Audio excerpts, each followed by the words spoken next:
बहीण भावाचं नातं घट्ट करणारा सण म्हणजे रक्षाबंधन. आपण या सणाची खूप आतुरतेने वाट पाहत असतो. 9 ऑगस्ट 2025 रोजी रक्षाबंधन हा सण आहे. त्या दिवशी पौर्णिमा असल्यामुळे त्याला राखी पौर्णिमा किंवा नारळी पौर्णिमा असेही म्हणतात.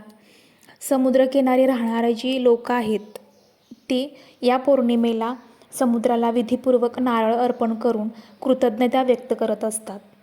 ज्या महिला स्वामी सेवेकरी आहेत त्यांनी रक्षाबंधन या दिवशी श्री स्वामी समर्थ सेवा केंद्रात जाऊन स्वामी समर्थांना एक राखी अर्पण करायची आहे आणि तेथे जमलेल्या सगळ्या सेवेकरी बांधवांना राखी बांधायची आहे. यामुळे तत्वरूपाने एक मोठे संरक्षणाचे नाते तयार होते.